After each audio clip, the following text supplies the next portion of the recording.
इस देश में झगड़े पैदा करने का काम बीजेपी करना चाहती है।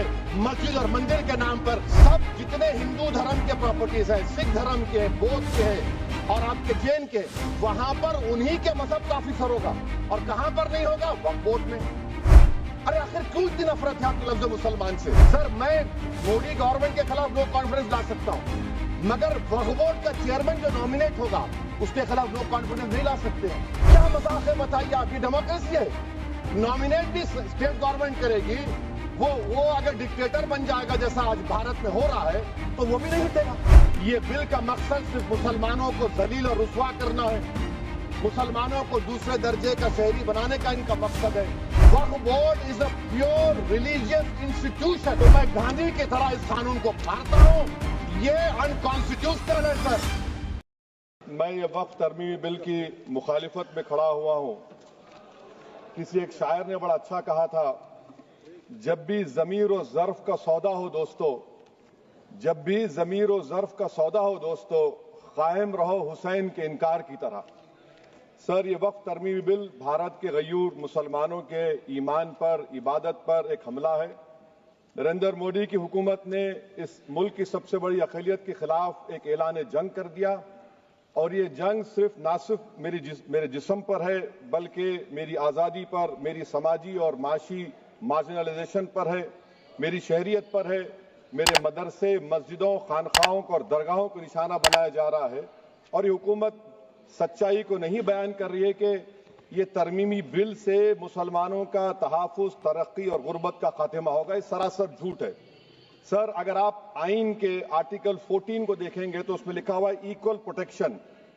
अब आप देख लीजिए सर कि हिंदू, सिख और जैन को और बौद्ध को उनके एंडोमेंट में तहफ़्फ़ुज़ मिलेगा, क्योंकि उनका एंडोमेंट बाय यूजर बरकरार है और उनका एडमिनिस्ट्रेशन उनके हाथ में होगा कि गैर हिंदू या गैर उनके मजहब का आदमी दान भी दे सकता है उनके लिए। और एंडोमेंट बोर्ड का तहफ़्फ़ुज़ भी मिलेगा, क्योंकि उसके ऊपर ओवरराइडिंग क्लॉज अप्लाई नहीं होगा, लिमिटेशन का कानून उस पर अप्लाई नहीं होगा। उसके बरक्स ऑपोजिट आप देख लीजिए, मुस्लिम वक्फ को वक्फ बाय यूजर निकाल दिया गया। एक मुस्लिम वक्फ की जायदाद पर कब्जा होगा, लिमिटेशन लगेगा तो जो एनक्रोचर है, जो खाबिज है, वो रातों रात मालिक बन जाएगा और एक गैर मुस्लिम वक्फ बोर्ड को एडमिनिस्टर करेगा। ये आर्टिकल 14 के इक्वल प्रोटेक्शन का वायलेशन। अब आर्टिकल 14 में सर इक्वालिटी बिफोर लॉ भी है, और उसका कैसा वायलेशन हो रहा है कि कोई आर्बिट्ररी स्टेप नहीं ले सकता और कोई भी ऑफिशियल किसी भी तरीके से गलत आर्बिट्ररी फैसला नहीं लगा। यहां पर आप एक डेजिग्नेटेड ऑफिसर को रखकर वो फैसला लेगा कि ये जायदाद वक्फ की है, गवर्नमेंट की है। क्या ये प्रिंसिपल्स ऑफ नेचुरलिटी के खिलाफ नहीं है जिसका तकर्रुर एग्जीक्यूटिव करती है? ये हमारे theory of separation of powers, Bharat के आइन का बेसिक स्ट्रक्चर का हिस्सा है। क्या इसका वायलेशन नहीं है? सर, आर्टिकल 25 का वायलेशन कैसे है कि आप मुसलमानों से वक्फ बाय यूजर छीन रहे हैं और फिर आप कर्ब कर रहे हैं वक्फ वाल औलाद को, मगर वहीं पर दूसरे धर्म के मानने वालों को उनके मजहब पर चलने की पूरी इजाजत है। लफ्ज जो आर्टिकल 25 में इस्तेमाल हुआ सर, वो इक्वली एंटाइटल्ड, यहां पर मुसलमानों के इक्वल एंटाइटल्ड नहीं हो रहा। अभी हम गृह मंत्री का, वजीर दाखिला का यहां पर उनका हमने तकरीर सुनी, यहां पर वो ये कहते हैं, वजीर दाखिला, शायद वो कटमुल्ला की जबान ना कह दें, वजीर दाखिला कहने पर वजीर दाखिला ने अपने बयान में कहा कि बोर्ड और काउंसिल जो होगा वो माने वक्फ इस्लाम से अलग है। सर, अगर ये बात सच है आपकी, तो फिर आपको यह कानून बनाने की जरूरत ही नहीं है। आप एक नॉन स्टैट्यूटरी बॉडी बना दीजिए। ये जो कानून बन रहा है ना सर, ये आर्टिकल 26 इसका सोर्स है, और आर्टिकल 26 जब इसका सोर्स है तो आर्टिकल 26 का ABCD क्या कहता है कि रिलीजियस डिनोमिनेशन को अपने मजहब के अफेयर्स खुद चलाना, मूवेबल इमूवेबल प्रॉपर्टी को लेना और एडमिनिस्टर करना। जब हिंदू धर्म को, बौद्ध धर्म को, सिखों को यह राइट दिया गया है, तो आप कैसे मुसलमानों से छीन रहे हैं? तो ये आर्टिकल 26 का ग्रेव वायलेशन है। तो सर, अब वक्फ बाय यूजर का मामला देखिए, मिनिस्टर साहब ने कहा कि एंक्रोचमेंट हो रहा है। 17,000 इंक्रोचमेंट हुए हैं। तो यही नरेंद्र मोदी की हुकूमत ने 2014 में उस वक्त के मंत्री ने एक Waqf properties eviction of unauthorised occupants bill को इंट्रोड्यूस किया। आपने विड्रॉ कर लिया 2024 में उसको। क्यों विड्रॉ किया सर आपने? जब आप मान रहे थे कि एंक्रोचमेंट हो रहा है तो आपने बिल को विड्रॉ कर लिया। अच्छा सर, अब वक्फ बाय यूजर को आपने निकाल दिया। माने कंडीशन क्या लगाए कि अगर उसमें डिस्प्यूट होगा और गवर्नमेंट प्रॉपर्टी होगी। सर डिस्प्यूट तो है। मिसाल के तौर पर मोहिबुल्लाह साहब जिस मस्जिद के इमाम है, पार्लियामेंट के सामने मस्जिद है सर, 123 प्रॉपर्टीज में मस्जिद है, डिस्प्यूट चल रहा है। कल कलेक्टर या डिस्ट्रिक्ट ऑफिसर बोलेगा कि भाई साहब ये गवर्नमेंट प्रॉपर्टी है, स्टिकर लगा दिया जाएगा, मस्जिद बंद, गवर्नमेंट प्रॉपर्टी हो गई। होगी ना सर? अब ये बताइए, आप जब से यहां पर पूरे बीजेपी रूलिंग पार्टी हमको ज्ञान दे रहे हैं कुछ नहीं होगा, कुछ नहीं होगा। मैं दलील के साथ बता रहा हूं आपको, ये मस्जिद दिल्ली गवर्नमेंट बोलती हमारी है, वक्फ दिल्ली वक्फ बोलता हमारी है। तो सर वक्फ बाय यूजर, अगर मैं अपनी गवर्नमेंट के खिलाफ वक्फ बोर्ड वक्फ बाय यूजर इस्तेमाल नहीं करेगा तो क्या है सर? अच्छा, ये अमेंडमेंट जब हो जाएगा तो मुझे कहने दीजिए सर, सिर्फ प्राचीन मंदिरों की हिफाजत होगी, मस्जिदों की नहीं होगी। अब सर आप आ जाइए, अगर डिस्प्यूट मेरा एंशिएंट मॉन्यूमेंट से वक्फ का, एक मिसाल दे रहा हूं, दिल्ली में 172 वक्फ प्रॉपर्टीज एएसआई कंट्रोल में है। मैं तो हार ही गया वो, क्योंकि मेरे पास डॉक्यूमेंट नहीं है। आप कह रहे हैं कि डॉक्यूमेंट चढ़ाओ। अगर मेरा गवर्नमेंट से डिस्प्यूट चल रहा है, मैं तो क्लेम ही नहीं कर सकता, क्योंकि आप जज बनेंगे, आप ही फैसला करेंगे, और जब तक आप फैसला नहीं करते वो वक्फ की प्रॉपर्टी नहीं होगी। वो प्रोविजन डाल दिया आपने। अच्छा, अगर मेरा डिस्प्यूट एंक्रोचर से होगा सर, तो एंक्रोचर में तो आपने तो 107 को डिलीट कर दिया। आप रातों रात खाबिज को, एंक्रोचर को मालिक बना रहे हैं। सर मैं ये पूछना चाहता हूं आपके जरिए हुकूमत से, एक मुंबई में एक बहुत बड़े दौलतमंद है, खोजा बरादरी का यतीम खाना था, उन्होंने 2004 या 5 में 22 करोड़ में खरीद लिया। वो केस सुप्रीम कोर्ट में कि आप उनको मालिक बनाना चाहती है लिमिटेशन एक्ट अप्लाई करके, हमको बताइए, हम जानना चाह रहे हैं। और सच्चर कमेटी ने सर 2007 में कहा कि दिल्ली के 123 प्रॉपर्टीज की मार्केट वैल्यू 6,000 करोड़ की। आज हम 2025 में आ गए, क्यों आप उन प्रॉपर्टीज के खिलाफ पड़े हुए? 1976 में उस वक्त के वजीर आजम इंदिरा गांधी लेटर लिखा, इसको आप दे दीजिए, मगर आप उसको मानने को तैयार नहीं है। तो सर और एक जो झूठ फैलाया जा रहा है, management empowerment efficient development. Sir this bill takes any management from the hands of Muslims, disempowers the waqf in comparison to any other stakeholder, takes away the efficiency of administration and hampers development. Waqf disempowerment in the name of efficiency, inefficiency is being created. The progress of development from pre-independence till today is sought to be destroyed. Sir अभी हमारे home minister साहब ने फजल पुकाया case का जिक्र किया। Sir मैं आपसे गुजारिश करूंगा कि होम मिनिस्टर जरा अच्छे लोगों को रखकर इंफॉर्मेशन ले। फजल पुकाया का ऑबिटर क्या है? इट इज ऑबिटर, वो रेशियो डिसेंडेंटाई नहीं है जो आपने कहा है। अच्छा सर, शेड्यूल ट्राइब के बारे में कहा, क्या शेड्यूल ट्राइब में मुसलमान नहीं होते? शेड्यूल कास्ट में नहीं होता मुसलमान, शेड्यूल ट्राइब में मुसलमान होता।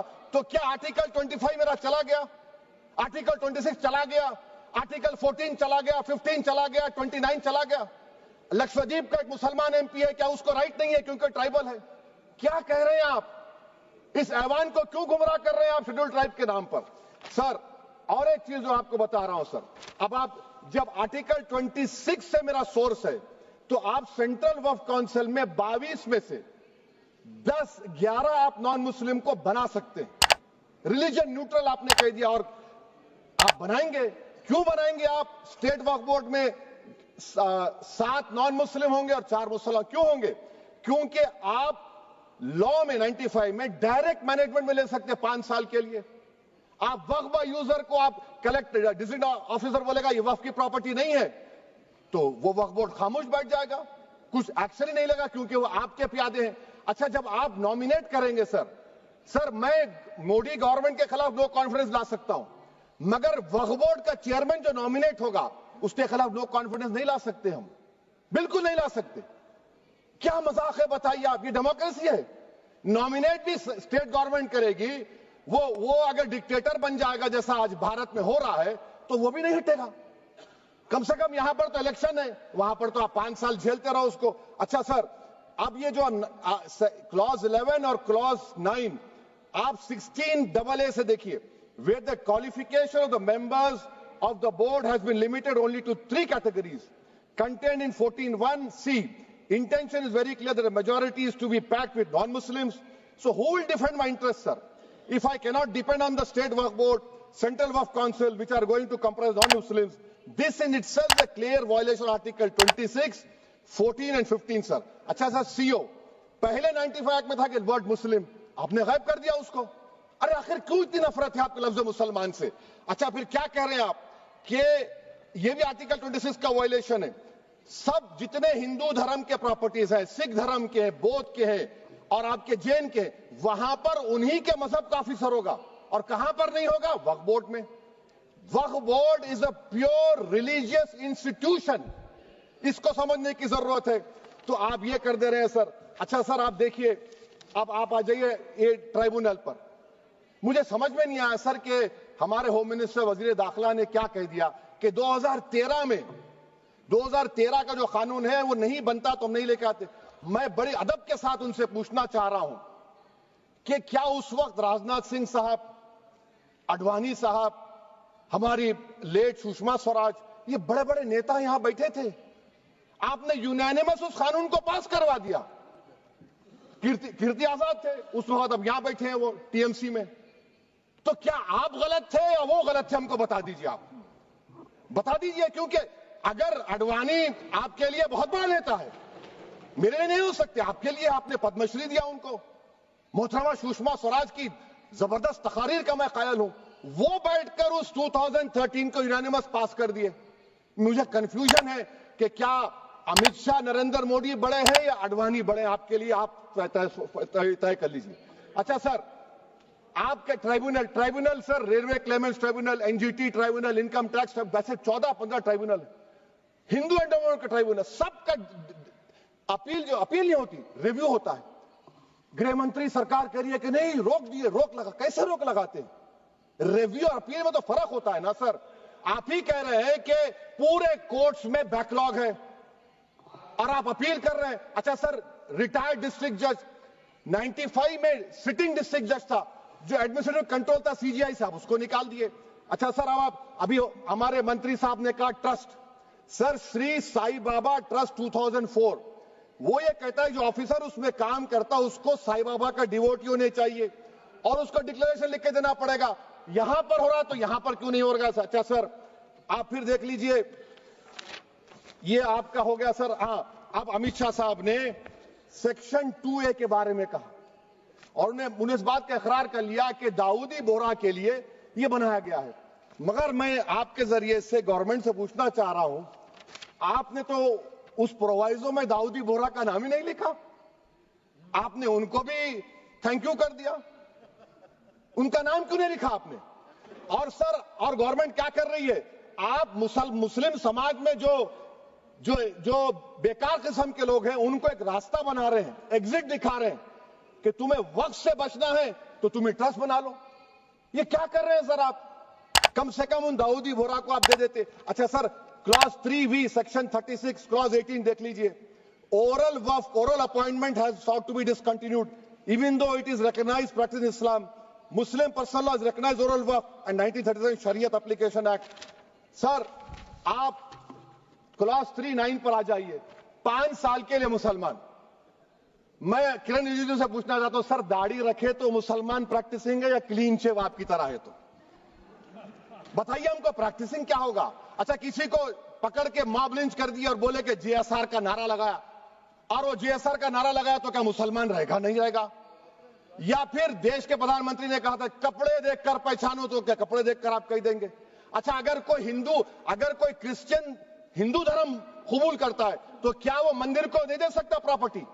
फिर भारत के संविधान में आर्टिकल 300 क्यों है सर? राइट टू इक्वालिटी क्यों है? फ्रीडम ऑफ रिलीजन क्यों है? 5 साल कहां से लाएंगे? अच्छा सर, और एक चीज सर, और एक चीज मैं आपको बोल के खत्म कर दूंगा सर। इस बिल में वक्फ औलाद का सर, इसमें आप देखिए clause 432, The creation of Waqf al-Allah shall not result in denial of inherent rights to heirs, including women heirs or the Waqif or any other right of person. Sir, ये article 25 का violation है, शरीयत application act 37 का violation, article 300A का violation है। अच्छा, हिंदू धर्म में सेल्फ एक्वायर्ड प्रॉपर्टी को एक हिंदू, अब उसके फर्ज के 2 बच्चे हैं, वो एक को अपनी पूरी दौलत दे सकता है, कोई रोक टोक नहीं। वो कहेगा नहीं मैं घर के बच्चों को नहीं दूंगा, मोहल्ले के गरीब को दे दूंगा, वो भी कोई रोक टोक नहीं है। वहां पर आपको बच्चों की फिक्र नहीं है। जब मैं अपनी प्रॉपर्टी को अल्लाह को मालिक बनाकर दे रहा हूं, आप कह रहे बच्चों की फिक्र नहीं है। इतनी मोहब्बत आप बिल्किस बानो से दिखा देते तो आपके लिए दुआएं देती आपके लिए। तो सर आप दूसरी बात आप देख लीजिए सर, आखिरी बात कहकर मैं अपनी बात को मुकम्मल कर रहा हूं सर। नहीं खैर मैं मुकम्मल कर रहा हूं, स्पीकर साहब बहुत टाइम दे दिए। सर आप देखिए, इसमें अमित शाह साहब बोले कि इतनी प्रॉपर्टीज का कब्जा हुआ, चोरी हुई, ये हुआ। सर क्लास 2652A सेक्शन, अगर कोई प्रॉपर्टी बेचता है 2 साल की सजा थी, आपने क्या कर दिया, उसको 6 महीने कर दिया। नॉन बेलेबल था, आपने बेलेबल कर दिया। सेक्शन 40 की बात करते हैं। सेक्शन 40 में सर हमको जो ज्वाइंट वर्किंग कमेटी का जो नोट्स दिए, उसमें मिनिस्ट्री ऑफ माइनॉरिटी अफेयर्स ने कहा कि 30 साल में 515 केसेस सेक्शन 40 के, और सिर्फ 8 लोग कोर्ट को गए।